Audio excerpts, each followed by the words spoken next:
আসসালামু আলাইকুম এভরিওয়ান। কেমন আছেন আপনারা সবাই?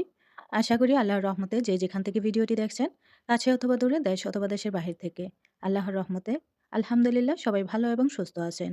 আমিও আল্লাহর রহমতে আলহামদুলিল্লাহ ভালো আছি। সবাইকে পবিত্র মাহে রমজান মাসের শুভেচ্ছা জানিয়ে শুরু করছি আজকের ভিডিওটি। আশা করি ভালো লাগবে আর পুরোটা ভিডিও জুড়ে আমার সাথে থাকবেন। কিছুদিন আগে আপনাদের সাথে একটা ভিডিও শেয়ার করেছিলাম আর বলছিলাম যে নতুন একটা ওভেন কিনে আনা হইছে, যেটা হচ্ছে রমজান মাসে আনবক্সিং করব। তো আজকে ফাইনালি চলে আসলাম আনবক্সিং করার জন্য। আজকে রোজার আগের দিন আমাদের এখানে হচ্ছে রোজা শনিবারে আর আজকে হচ্ছে শুক্রবার। তো আমি হচ্ছে আগের যে পুরাতন ওভেনটা ছিল এটাকে পরিষ্কার করে নিচ্ছি। এই ফরনটা মানে ওভেনটার বয়স হচ্ছে ২১ বছর। তো এই ওভেনটা অনেক পুরাতন হয়ে গেছে। এটা এখনও কাজ করে, কোনো সমস্যা হয়নি, নষ্ট হয়নি। কিন্তু দেখতে অসুন্দর হয়ে গেছে। এজন্য আমি এটাকে আমার যে মুরুব্বি আছেন বাসার উনাকে বলছি যে রমজানের আগে একটা ওভেন কিনে নিয়ে আসবেন। তো উনি বলল ঠিক আছে। তো এটা কিন্তু অনেক আগেই নিয়ে আসছে। আরো ১০-১২ দিন আগেই নিয়ে আসছে। তো আমি ভাবছি যে রোজার আগের দিন হচ্ছে আনবক্সিং করব। ফাইনালি আজকে আমি হচ্ছে এটাকে আনবক্সিং করব। আর পুরাতনটাকে ধুয়ে মুছে উঠিয়ে রেখে দিলাম। আর এই যে নতুনটা। রোজার ১ম দিন থেকে এটাতে ইফতারি বানানো শুরু হবে। তাই রোজার আগের দিন আমি এটাকে মানে রেডি করে নিলাম। যেন আগামীকালকে মানে রোজার ১ম দিন যেন কাজ বেশি না থাকে। আর রোজার ১ম দিনে তো মানে ইফতার-টিফতার বানাতে হয়, অনেক কাজ থাকে। তার জন্য আমি আগের দিন এটাকে রেডি করে নিলাম। আর এটা হচ্ছে সেনিয়া, যেটার ভিতরে হচ্ছে আমরা মুরগি পোড়া বা যাই বলেন, যেকোনো কিছু রান্না করতে পারবো, খাবার-দাবার। তো আমি পুরাই ফিটিং করে নিয়েছি। আর আগে হচ্ছে এই সাইডে ছিল, আমি এটাকে অন্য সাইডে রেখে দিলাম। ২ সাইডে ২ টা। একটা হচ্ছে মাইক্রো ওভেন। তো মাইক্রো ওভেনটা এক সাইডে রাখছি। আরেকটা হচ্ছে মানে ওভেনটাকে অন্য সাইডে দিলাম। আমার কমপ্লিট হয়ে গেল ওভেনটাকে সেট করা। তো এখন আমি রোজার জন্য মানে রোজার সময় ইফতার করার জন্য আমার নিজের জন্য আমি একটা স্যুপ বানাবো। কারণ আগামীকালকে অনেক কাজ আছে। ইফতার বানাতে হবে। তখন একদমই সময় পাবো না। তো আমি একটু বেশি করে স্যুপ বানিয়ে রেখে দেবো ফ্রিজে, যেন ইফতারের সময় খাওয়া যায়। তো ইফতারের সময় সমোসা বা অন্যান্য যে ভাজাপোড়া খাবারগুলো বানানো হয়, তো ওগুলার সাথে আমি হচ্ছে স্যুপটা খেতে পছন্দ করি।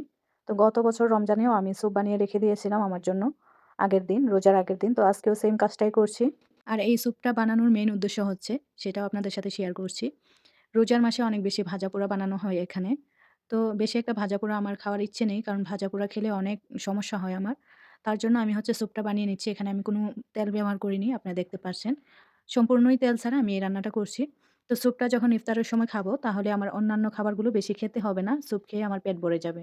আর এখানে শুধু গাজর আর হচ্ছে ধনিয়া পাতা, এগুলা দিয়ে পেঁয়াজ পাতা আর মুরগির মাংসটা দিয়েই আমি স্যুপটা বানাবো। কোনো তেল ব্যবহার করব না। আর সামান্য পরিমাণের গোলমরিচ ব্যবহার করেছি আমি। খুবই স্বাস্থ্যকর একটি মানে স্যুপ।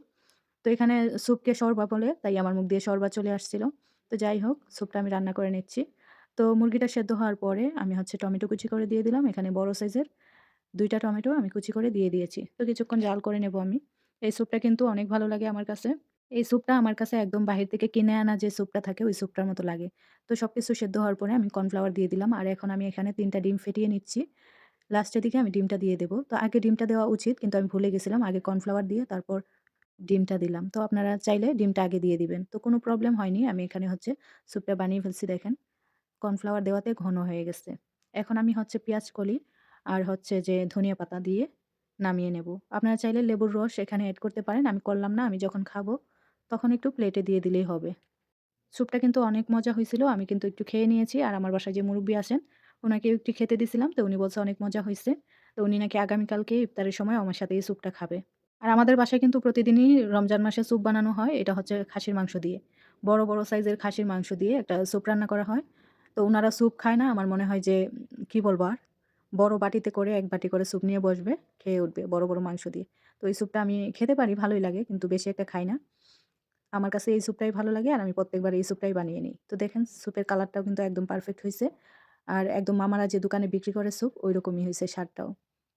তো আমি বানানোর সাথে, সাথে একটু গরম, গরম বেড়ে নিয়ে তারপর খেয়ে নিয়েছিলাম। খুবই ভালো লাগছে আমার কাছে। আর আপনাদের কাছে কেমন লাগছে অবশ্যই কমেন্ট করে জানাবেন। তারপর এখন হচ্ছে রাতের বেলা। তো আমি স্যান্ডউইচ বানিয়ে নেব আমাদের দুজনের জন্য। আমার বাসায় যে মুরুব্বি আর আমি আমাদের দুজনের জন্য আমি হচ্ছে তো রাতের জন্য আমি হচ্ছে ডিম দিয়ে স্যান্ডউইচ বানিয়ে নেব। আর এখানে আমি ১ম এই ৩ টা ডিমকে সেদ্ধ করে নিয়েছি। তারপর হচ্ছে ২ টা শসাকে ছিলে কুচি করে নিয়েছি। আর অল্প পরিমাণের হচ্ছে পেঁয়াজ পাতা দিয়েছি। ভালো করে মিক্স করে নিলাম। এখন আমি স্যান্ডউইচগুলোকে মাঝখান দিয়ে কেটে নেব। তারপর হচ্ছে মায়োনিজ আর কেচাপ মিক্স করে নেব। তো বাসার যে মুরুব্বি আছেন উনি হচ্ছে কেচাপ আর মায়োনিজ খায় না। সরি, শুধু মায়োনিজ খায় না, কেচাপ অল্প করে খায়। তো আমার জন্য আমি কেচাপ আর মায়োনিজ মিক্স করে নিয়ে আমার জন্য আমি আগে বানিয়ে নিচ্ছি। তো উনাকে আমি পরে শুধু কেচাপ দিয়ে বানিয়ে দেব। উনি হচ্ছে মায়োনিজটা খায় না, উনার নাকি খেলে অ্যালার্জি হয়। তো সবগুলো আমি বানিয়ে টুইস্টারে দিয়ে দিলাম। আর আমি বিটরুট দিয়ে হচ্ছে জুস বানাইছিলাম। তো আমার জন্য একটু জুস ঢেলে রেখে ওনাকে দিয়ে আসবো। তো এই তো বানানো হয়ে গেছে। আমি ওনাকে দিয়ে আসছি। আর আমার জন্য আমি ২ পিস রেখে দিছি।